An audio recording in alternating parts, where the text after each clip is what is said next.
Saint Vincent school एक पुराना पहाड़ी इलाके में बसा बोर्डिंग स्कूल जहां हर साल नए छात्र आते, मगर कुछ कहानियां कभी नहीं जाती। इसी स्कूल में एक शाम दाखिल हुआ एक नया लड़का, अर्जुन। उसकी आंखों में डर नहीं था, बस थोड़ा सा संकोच और बहुत सारी जिज्ञासा। हॉस्टल के गेट से अंदर कदम रखते ही उसे कुछ अलग सा महसूस हुआ।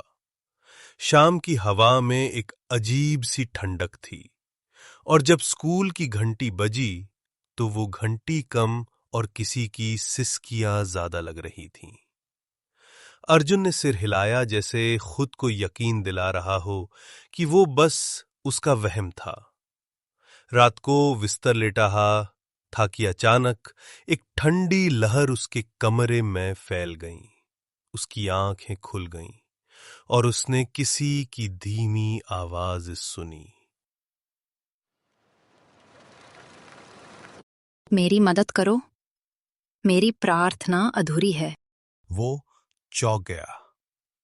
कमरे में कोई नहीं था, मगर आवाज दीवारों से आ रही थी, जैसे कोई बहुत दुखी आत्मा उससे कुछ कहना चाह रही हो। अगले दिन अर्जुन सीधा स्कूल की पुरानी लाइब्रेरी पहुंचा। वहां बैठे एक बूढ़े लाइब्रेरियन से उसने पूछ लिया, सर, क्या इस स्कूल में कोई लड़की कभी कोई हादसा? लाइब्रेरियन ने गहरी सांस ली और कहा, बहुत साल पहले प्रिया नाम की एक लड़की यहां पढ़ती थी। बेहद समझदार, मेहनती। उसे स्कॉलरशिप मिलनी चाहिए थी, मगर उसका फॉर्म गायब हो गया।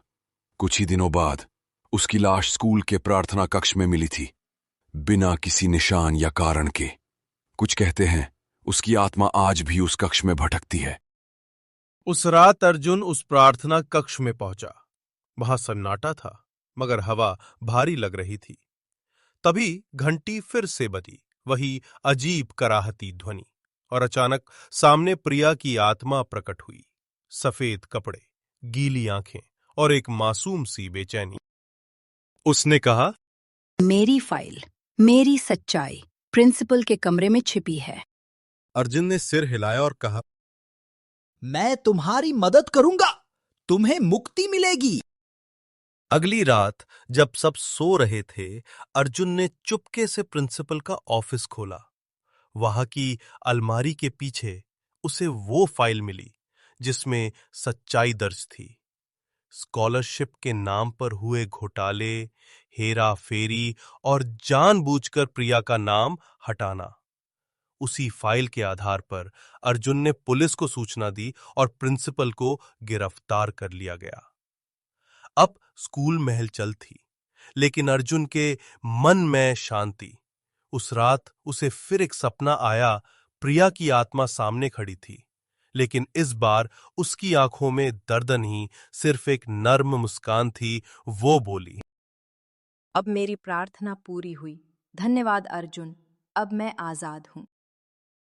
अगली सुबह स्कूल में पहली बार सूरज की किरणें कुछ अलग सी लग रही थीं, जैसे कई सालों से जमी हुई उदासी अब धुल चुकी हो।